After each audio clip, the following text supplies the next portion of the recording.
willing and able to move into a better apartment closer to her job in Washington Heights and has been for years, but things have yet to work out. I've never had a chance. Susan, a trained nurse, says things tend to go south pretty quickly when the conversation turns to how she intends to pay the rent. Once we get to the income part and I say voucher, everything changes. It's either hostility, humiliation. It's a racist last name she's got. But what does this mean? Explain this to me. We don't have vouchers in Canada. What does this mean? Where is the voucher from? What does it do?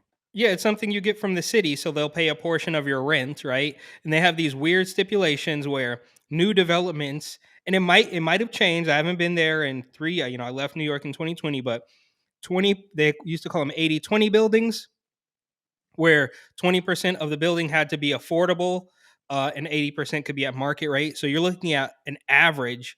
Back then, it was like $4,000. Now it's like over $5,000 for a regular one-bedroom apartment. So they used to have these 80-20 deals where 20% of the building had to be affordable housing, and they do raffles. So anybody can enter a raffle, and you can get an affordable house, or you can sign. You can do all this sort of paperwork, and you get these vouchers that comes from the city.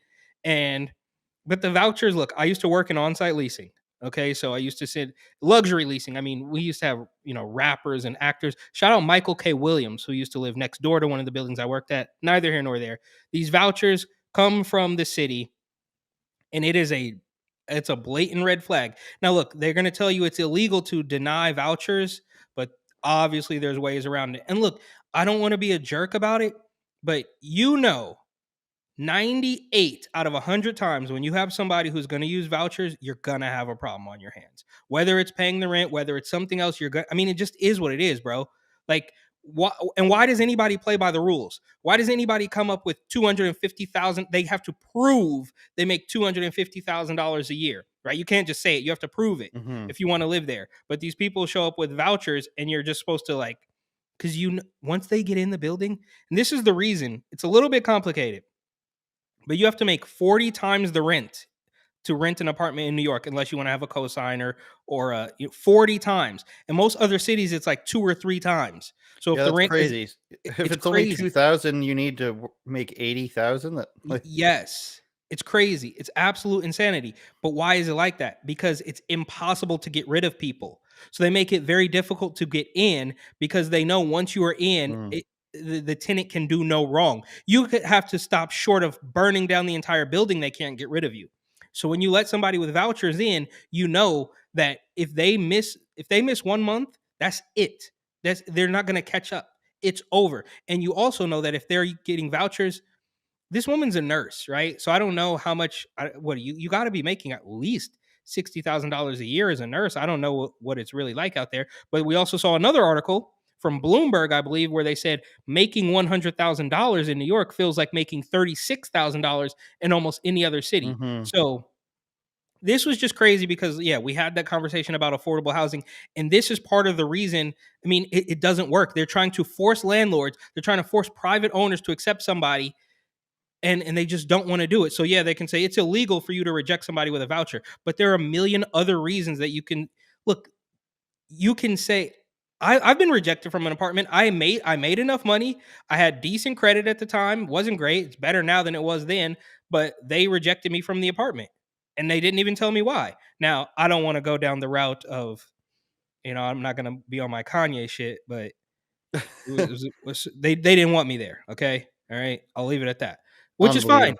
Which is fine. They're more than entitled to that. But when this woman comes up, and look, bro. Again, I don't want to be like a mean guy, but they picked this nice looking little like Latino woman. Like, I'm telling you, most people that show up with vouchers they're not working a 40-hour a week nursing job. I promise you that. So maybe it's a little bad for this woman. Maybe it's a little unfair for her, but guess what? Life's not fair. I promise you, most of the people showing up with those vouchers are not on the level, bro. It just is what it is. Because once you got the vouchers, you also got the SNAP, you got the EBT, you got all this stuff. The government's paying for everything. You are siphoning. You are going to be a problem. It just is what it is. Let's see what else the video is, and then I got some things to say about them government troops. Embarrassment, disrespect. Susan's is not an isolated case. The nonprofit Unlock NYC has been tracking reports of housing discrimination and documented some 1,500 cases over the last 2 years alone. Its map tells the story. Tenants reporting being discriminated against because they are holding vouchers in every corner of the city. Unlock NYC's head of data and advocacy says some rental listings even state no city vouchers. That's totally illegal. It really feels like the city's caging in on voucher holders. They have fewer and fewer neighborhoods where they can go.